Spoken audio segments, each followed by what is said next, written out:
আনিস খানকে খুন করেছে রাজ্যের সরকার, এ রাজ্যের পুলিশ। কি করে খুন করেছে, কি হয়েছে, গোটা রাজ্যের রাজনীতিতে এবং গোটা রাজ্যের মাটিতে সবাই জানে। গতকাল রাতে আনিসের ভাইকে, যে আনিস খানের খুনের মূল সাক্ষী, তাকে আবার ভোজালি দিয়ে আবার কোপ মেরে তাকেও খুন করার চেষ্টা করছে। এটা প্রথম নয়। আনিস খানের পরিবারকে বারবার হুমকি দেওয়া, ধমকি দেওয়া, প্রাণে মেরে ফেলার জন্য তাদেরকে ফোনে হুমকি দেওয়া, আনিসের ভাইকে এর আগেও টার্গেট করে তার উপরেও আক্রমণ করা। নমস্কার, আপনারা দেখছেন দ্য ইন্ডিপেন্ডেন্ট বেঙ্গল। আমি শিবম। এই ভিডিওটা তাদের জন্য যাদের মনে হয় এ রাজ্যের বিরোধীদের ইচ্ছে মতো কোপানো যায়। এই ভিডিওটা তাদের জন্য যাদের মনে হয় সাধারণ মানুষ প্রশ্ন করলে তাদের যেখানে ইচ্ছা গণধোলাই দেওয়া যায়। ঠিকই ধরেছেন, আমরা কথা বলছি আনিস খানের যে খুন, কোট আনকোট খুন, তার পরিবারের দাবি খুন, তার যে প্রধান সাক্ষী, তারই খুড়তুতো দাদা সালমান খান, তাকে নির্দয় নির্মমভাবে কোপের বিরুদ্ধে। কেন আনিস খানের চাচাতো ভাই সালমান খানের উপরে এত টার্গেট? আমরা যতটুকু জানতে পেরেছি, সালমান খান হচ্ছে এই আনিস খানকে যারা হত্যা করেছে, সালমান খানের হচ্ছে আনিসের পক্ষে অন্যতম প্রধান সাক্ষী। তাহলে কি সাক্ষীকে হত্যা করে প্রমাণ লোপাটের চেষ্টা করছে? এ রাজ্যের সাংসদ যখন প্রকাশ্য জনসভায় দাবি করেন বিরোধীদের পিঠের চামড়া তুলে দেবেন, তখন যে রাজ্যের এই ধরনের ঘটনা হবে তা তো বলাই বাহুল্য। আমাদের বেশি নিন্দা করছে। এরপর আমি বলবো, তৃণমূলের সমালোচকদের গায়ের চামড়া দিয়ে পায়ের জুতো তৈরি হবে, এই দিনের জন্য অপেক্ষা করে। বিজেপি সিপিএম কারণ ক্ষমতা নেই এই মিছিল করবে। তাদের আমি আজকে এই কামারহাটির মাটিতে হুঁশিয়ারি দিয়ে গেলাম, কামারহাটিতে তৃণমূলের সব চোর বলে মিছিল করলে তাদের বিরুদ্ধে এমন ব্যবস্থা নেব যে পার্টি অফিসে ঢুকে যেতে হবে। এটা সাবধান থাকবে। খোদ মুখ্যমন্ত্রী বারংবার মিডিয়া ট্রায়ালের অভিযোগ করেন, কিন্তু আমরা মিডিয়া এই সমাজের চতুর্থ স্তম্ভ, এই কঙ্কালসার অন্ধকার অংশগুলোকে কিভাবে এড়িয়ে যাব? Sir, no media trial, please. Sometimes it mislead and misguide and give the bad name, though the incidents are not true. That is called judiciary, because judiciary, they first go through the details about the evidence, the witness and everything. So no media trial, my media friends.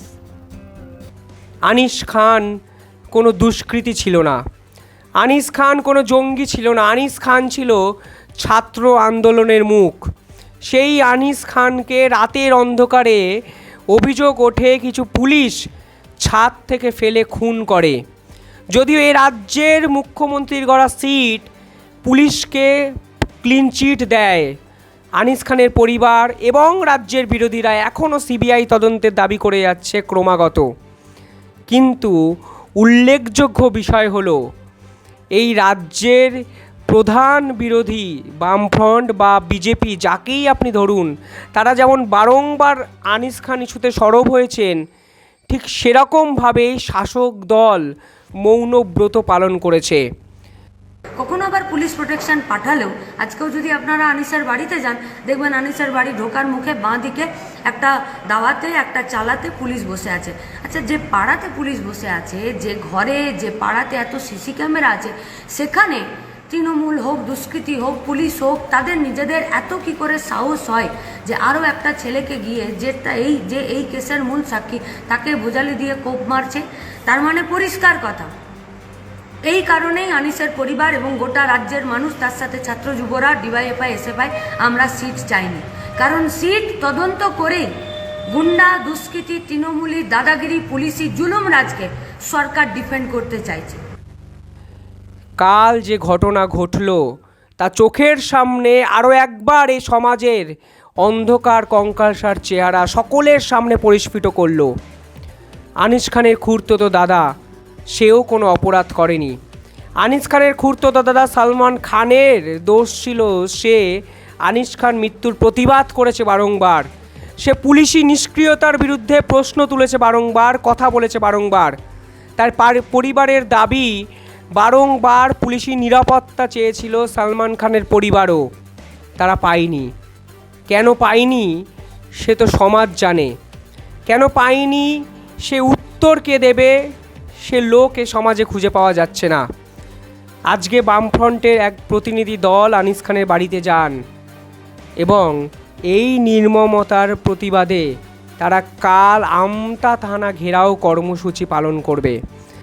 চুপ করে থাকবো? গোটা রাজ্য চুপ করে থাকবে? গোটা রাজ্যের ছাত্র যুবরা চুপ করে থাকবে? প্রতিবাদ করতে গিয়ে, গণতন্ত্রকে রক্ষা করতে গিয়ে, বেকার মেধাবী চাকরি প্রার্থী ছেলে মেয়েদের কাজের দাবিতে কাজ করতে গিয়ে, আলিয়া ইউনিভার্সিটির জমি তছরূপের বিরুদ্ধে যে মুখ্য ভূমিকা যারা স্টুডেন্ট অর্গানাইজেশন গ্রহণ করেছিল, তাদের নেতা হিসাবে এনআরসি, সিএএ, এনপিআরে যারা রাস্তায় দাঁড়িয়ে থেকে লড়াই করেছিল, তাদের মধ্যে থেকে একজন প্রতিনিধি এলাকায় বিভিন্ন সামাজিক কাজ, ব্লাড ডোনেশন ক্যাম্প, বাচ্চাদেরকে লেখাপড়া করানো, এই সমস্ত কর্মকাণ্ডের সঙ্গে যখন একজন প্রগতিশীল ছাত্র নেতা, তার নাম আনিস খান হতে পারে, তারা যখন যুক্ত থাকছে, পুলিশ পাঠিয়ে খুন করে দেবে? এই দাদাগিরি, এই জুলুমবাজি, এই পুলিশের, এই সরকারের এগুলো চলবে? এটা হতে পারে? তারই প্রতিবাদে আজকে গোটা রাজ্য জুড়ে ডিওয়াইএফআই পশ্চিমবঙ্গ রাজ্য কমিটি আমরা বলেছি, আনিস খানের খুনের মূল সাক্ষী আনিস খানের ভাই সালমান খানের উপরে যে প্রাণঘাতী হামলা, তার বিরুদ্ধে গোটা রাজ্য জুড়ে যুবরা রাস্তায় নেমে প্রতিবাদ করুন। এবং আগামীকাল আসুন আমতা থানা, যে আমতা থানার ওসি আজকে বাগনান থানার আইসিতে বসে আছেন, যেখানে যারা ওই রাতের বেলা গেল আনিসকে খুন করে দিল, এখনও গিয়ে বাড়ির লোককে ধমকাচ্ছে, ভোজালি দিয়ে কোপাচ্ছে, তারা পারে না এত শান্তিতে থাকতে। কর্মসূচি আসে, কর্মসূচি যায়, আনিস খানরা মারা যান এবং যারা প্রতিবাদ করেছেন বরাবর তাদেরকে এই সমাজে নিগৃহীত হতে হয়েছে কোথাও গিয়ে।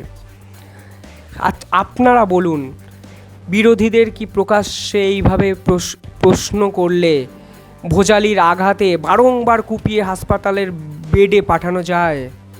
বারংবার কি কণ্ঠরোধ করা যায়? আপনি মিডিয়াকে কেউ কেউ হুমকি দেয়, শাসক দলের নেতারা আজকাল, কিন্তু সমাজের এই সকল ঘটনাগুলো তারাও কি এড়িয়ে যেতে পারবেন? সমস্যা থাকলে সমাধান বার করতে হয়। এই সমাজে যদিও সমাধান খোঁজার লোক নেই। মনে পড়ে যায় সিনেমার সেই বিখ্যাত ডায়লগটি, মাস্টারমশাই আপনি কিন্তু কিছু দেখেননি। আপনি ভয় পাচ্ছেন কেন বলুন না? তুমি খুন, আমার গা হাত পা কেমন কাঁপছে বাবা। কেন? কিছু তো হয়নি। এই সমাজে কিছু দেখাটা যেন পাপ, এই সমাজে কিছু বলাটা যেন অন্যায়। যারা দেখবেন, যারা বলবেন, তাদের অবস্থা সালমান খানের মতো আবার হবে, এই বার্তাই হয়তো দিল একদল মানুষ। সালমান খান এখন হাসপাতালে চিকিৎসাধীন। সালমান খানের শরীর থেকে যে রক্তবিন্দু ঝরে পড়েছে তা হলো প্রতিবাদের রক্ত, তা হলো আওয়াজ তোলার রক্ত।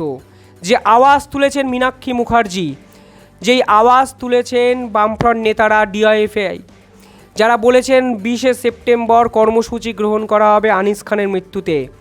আন্দোলনের কাছে ভয় পেয়েছে রাজ্যের প্রশাসন এবং তৃণমূল কংগ্রেসের সরকার।